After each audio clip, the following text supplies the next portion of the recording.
Once the state of mind, once the organisation's in a fit place to start to go on a marketing effectiveness, then you've got to start thinking about the system.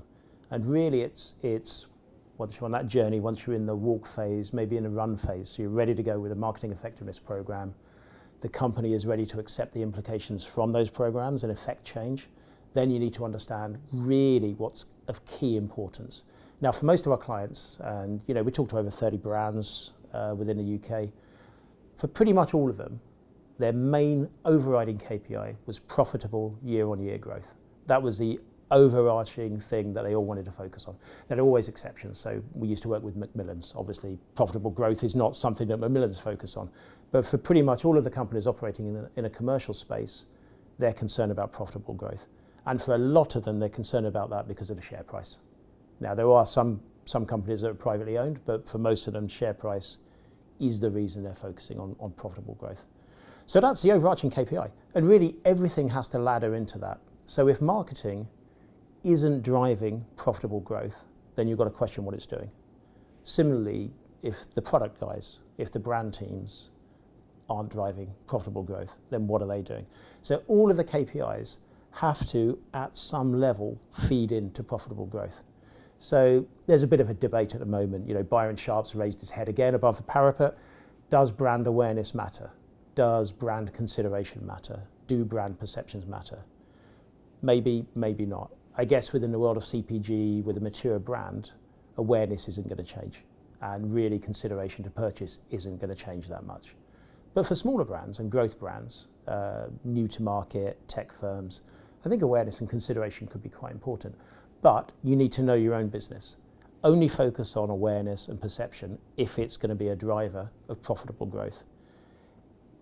If it's a driver of vanity for the marketing department, it is completely irrelevant and shouldn't be tracked. There's no point in measuring something unless it has a direct impact on profitable growth. So you look at all of the KPIs lower down. So is it awareness? Is it return on investment? Is it reach? Is it the amount of the audience that are being covered, are seeing two messages across different media? Are we looking at synergies? Is it unique reach? What are we doing in the sphere of digital? What does digital even mean? We've got all of these KPIs, but they all have to ladder up, maybe to the next level, but they all have to end up in profitable growth. So once you've got the state of mind sorted out, once you know where you are on the journey and you're ready to enact an effectiveness program, understand what you're measuring, understand what really matters, and understand how everything that you measure feeds into that profitable growth or the overriding KPI. And then it's, as well as the KPI and knowing what success looks like, it's really about focusing on what's important, what's really important to the business. Now, game theory do a lot of market mix models where one of the key outputs is media return on investment. I mentioned earlier on, media return on investment, it's important, but it's not that important. I'm 50 years old. In 35 years that I've been reading newspapers and business newspapers, I have never once seen a reference to a media return on investment in the press. Never seen it once. It doesn't have any impact on financial markets. It doesn't really have any impact on profitable growth. That's because return on investment is an efficiency measure. All it looks at is how efficiently you're spending that budget, the media budget. What you want to look at is effectiveness. What impact is it having? Are you driving sales higher? And are those sales profitable? If yes, carry on. If not, think about it again. Because what really drives the share price and what really drives profitable growth is increases in like-for-like sales. That's what the stock markets are interested in.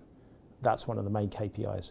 Return on investment is an accounting measure to make sure the budget's being used effectively and efficiently. And of course, you need to do that. I'm not saying we shouldn't do it. It's an important measure, but it doesn't drive profitable growth. So focus on what's really important. I used to work with Reckitt Benckiser. I remember when Reckitt's acquired the brand, acquired Nurofen a good few years ago now.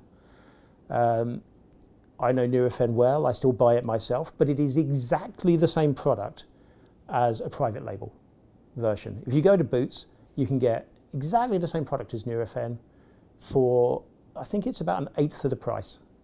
So why on earth are people still buying Nurofen? Why are they paying more than £3 for a product that they could get for like 30p?